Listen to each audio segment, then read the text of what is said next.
Hello everyone, I'm Sophia McCool, a college and career advisor, and today we are going to be going over essays, how to write an effective college entry and scholarship essay.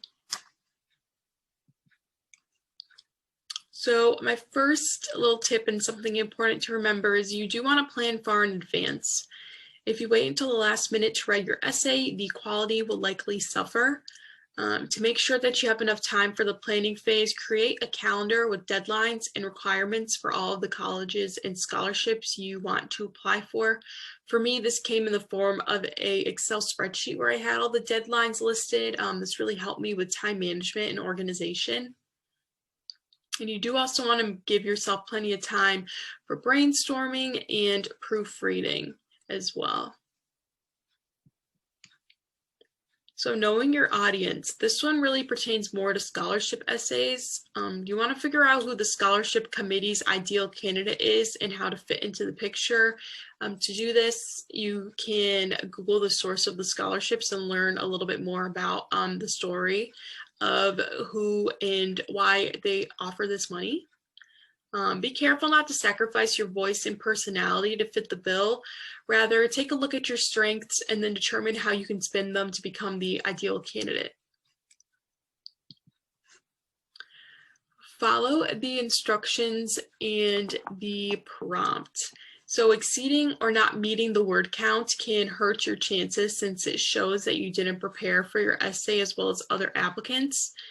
Make sure to double check that you're responding thoroughly to all parts of the prompt and that you're following the correct format. So every, a couple paragraphs, maybe go back and look at the prompt, look at the rules, and just make sure that you're keeping up with all those and you are following them. You don't want to do all that work and just in the end learn that some of it was incorrect and you might have to redo it. So it's always good to be sure to be on top of that from the beginning.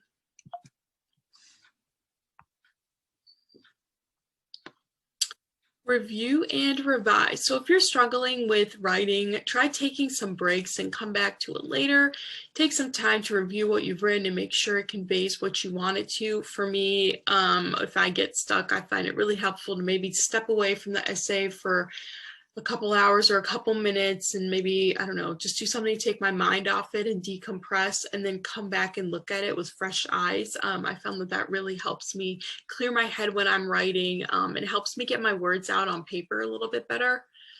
Make sure that you're using proper spelling, grammar, and punctuation. If possible, ask an expert to proofread your essay. Another resource I found really helpful is called Grammarly. It's just a web extension. You can put on Google Chrome or Safari. And that really, it just checks over your spelling and your grammar and helps you clear up any sentences that may not be clear. I use this almost every day, and it's definitely something I recommend when it does come time to write those essays. It's also important to get feedback from others. Ask friends, family, or teachers to read your essay and tell you what they think. Choose a topic that you're interested in and are passionate about. So your topic can have a big impact on how well your essay turns out. Try to choose a topic that you're passionate about or that interests you in some way. Doing this allows you to show your personality and let it shine through your writing. So choosing a college essay topic. There are several essay prompts to choose from on a college application. They tend to be broad, open-ended questions, giving you the freedom to write about an array of topics. You should narrow your focus and write about a specific experience, hobby, or quirk that reveals something personal, like how you think or what you value or what your strengths are. The essay is really a place for you to give the college reps an inside look about who you are beyond your academics. So take advantage of that opportunity. Some more tips. It's most important that the college essay is thoughtful and tells a story that offers insight into who you are as a person. The essay should tell the college admission officer something that they don't already know about you. So maybe try to write about something that isn't mentioned elsewhere in your application, or if it is, really try to expand on that topic. Consider reusing an scholarship essay. So many scholarship essays use the same essay prompt. Some scholarship providers even use the ones from Common App or allow you to use your own topic, which means that you can submit one essay to multiple applications.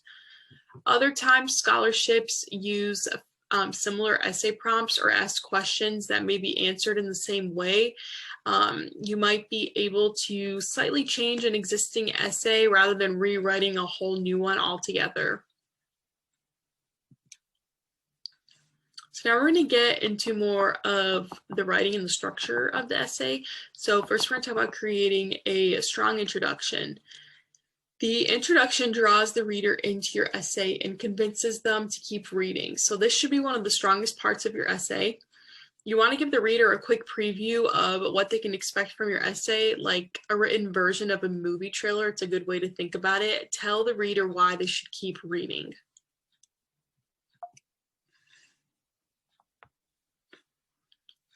The writing. Try your best to show emotion. Showing emotion in your writing will create a connection between the reader and the author. It allows the reader to become personally invested in your essay, and it helps the reader see you as a person rather than a faceless author because they haven't met you before.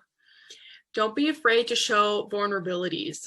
Scholarship committees and admission reps don't expect you to be perfect, and they want to see how you've grown as a person and have handled obstacles. So showing this will demonstrate maturity and self-awareness. So this isn't something that you should shy away from. It's definitely use it for your advantage and include it in your essays if possible.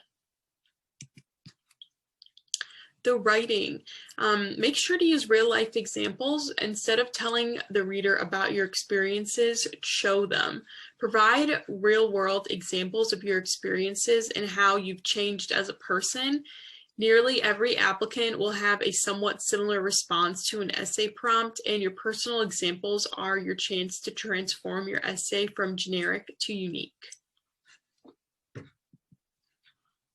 The conclusion. So most people use the conclusion to paraphrase their entire essay. So it might be something a little fun to do something surprising and innovative. One way you could bring your conclusion to the next level is to leave your readers with an interesting question for them to think about after. And after you've written your essay, as I mentioned before, it is very, very important to proofread your essay and ask for help. It's important to take time to proofread your essay. One great way, this is a great way to find mistakes, is to read your essay out loud. Another thing a teacher once told me is to read your essay backwards from bottom up, and that also helps you find mistakes. Once you've taken the time to proofread your own essay, have someone else read over it. So asking a family member or friend again can help provide you with a different perspective on your writing, and a second set of eyes can and most likely will catch a mistake that you didn't find.